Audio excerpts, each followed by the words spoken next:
Selamat berjumpa kembali, sahabat cinta Alkitab. Kita memasuki dalam perjanjian baru, yaitu kitab Efesus. Kitab Efesus adalah kitab ke-10 dalam perjanjian baru. Mari kita belajar. Kitab Efesus. Efesus 1 ayat 1 menyatakan Paulus sebagai penulis surat ini. Tanggal penulisan. Surat ini kemungkinan besar dituliskan pada kurun waktu tahun 60 sampai 63. Tujuan penulisan. Paulus mengirim surat ini kepada mereka yang menginginkan hidupnya serupa dengan Kristus. Ia banyak menulis tentang disiplin yang diperlukan untuk menjaga menjadi anak-anak Allah yang sejati. Lebih jauh, pelajaran yang bisa diambil dari jemaat Efesus akan membantu dalam membentengi dan membangun iman orang Kristen, sehingga ia bisa memenuhi tujuan dan panggilan hidupnya masing-masing. Tujuan surat penggembalaan ini terutama untuk menegaskan dan memperlengkapi jemaat Efesus yang sudah matang. Surat ini menyajikan pandangan yang seimbang mengenai tubuh Kristus. Ayat kunci Efesus 1 ayat 3. Terpujilah Allah dan Bapa Tuhan kita Yesus Kristus yang dalam Kristus telah mengaruniakan kepada kita segala berkat rohani di dalam surga. Efesus 2 ayat 8 sampai 10.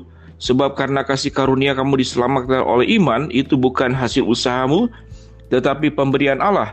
Itu bukan hasil pekerjaanmu. Jangan ada orang yang memegahkan diri, karena kita ini buatan Allah, diciptakan dalam Kristus Yesus untuk melakukan pekerjaan baik yang dipersiapkan Allah sebelumnya. Ia mau supaya kita hidup di dalamnya. Efesus 4 ayat 4 sampai dengan ke-6. Satu tubuh dan satu roh, sebagaimana kamu telah dipanggil kepada satu pengharapan yang terkandung dalam panggilanmu. Satu Tuhan, satu iman, satu baptisan, satu Allah dan Bapa dari semua, Allah yang di atas semua dan oleh semua dan di dalam semua. Efesus 5 ayat 21.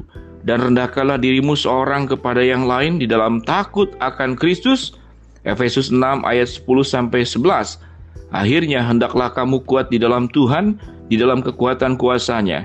Kenakanlah seluruh perlengkapan senjata Allah, supaya kamu dapat bertahan melawan tipu muslihat iblis. Rangkuman. Pengajaran soal doktrin menjadi bagian utama surat ini. Setengah isi surat mengenai posisi seorang dalam Kristus, dan setengahnya terkait dalam hal yang mempengaruhi kondisi rohaninya.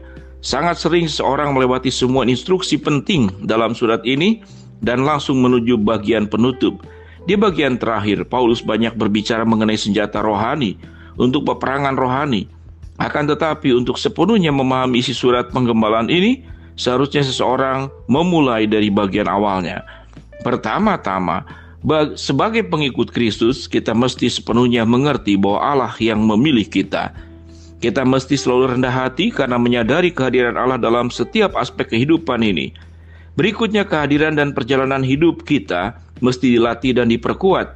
Hal ini meski berlanjut hingga kita tidak bisa diperdaya lagi oleh berbagai ajaran palsu dan oleh siapapun.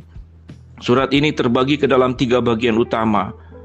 1. Pasal 1 sampai 3 menyatakan prinsip kedaulatan dan inisiatif Allah terkait keselamatan kita, sehingga kita bisa memahami betapa besar lebarnya, panjangnya, dan tingginya dan dalamnya kasih Kristus.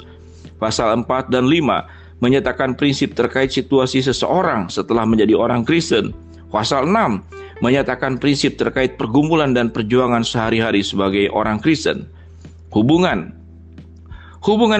utama antara isi surat ini dengan perjanjian lama, terutama terkait konsep gereja sebagai tubuh Kristus, misteri yang agung, kebenaran yang belum pernah dinyatakan mengenai gereja ini, bahwa orang-orang bukan Yahudi bersama dengan orang Yahudi turut menjadi ahli-ahli waris dan anggota-anggota tubuh dan peserta dalam janji yang diberikan dalam Kristus Yesus. Ini adalah misteri yang sama sekali tersembunyi dari para tokoh perjanjian lama. Bangsa Israel selalu percaya bahwa mereka adalah umat pilihan, harus menerima bangsa non-Yahudi sebagai bangsa yang setara, benar-benar menjadi hal yang sulit bagi mereka. Dan karenanya menimbulkan banyak pertikaian antara jemaat Yahudi dan non-Yahudi. Paulus juga menyatakan gereja sebagai mempelai perempuan Kristus, konsep yang tidak pernah ada di dalam perjanjian lama. Praktek. Dibandingkan kitab lain di Alkitab, mungkin surat ini yang paling menekankan kaitan antara pengajaran doktrin dan prakteknya. Seringkali orang Kristen mengabaikan soal teologi dan cuma ingin mendiskusikan hal-hal yang bersifat praktis saja. Di surat ini, Paulus menyatakan teologi itu seharusnya menjadi hal yang bisa dipraktekkan supaya bisa melakukan kehendak Allah dalam kehidupan sehari-hari. Kita harus benar-benar memahami Kristus melalui doktrin yang benar. Demikian sahabat cinta Alkitab, kita sudah membahas kitab yang sudah kita pelajari hari ini, yaitu kitab Efesus. Terus belajar, kita akan masuk kepada kitab yang berikut, yaitu kitab Filipi, adalah kitab ke-11 dalam perjanjian baru. Shalom sahabat cinta Alkitab.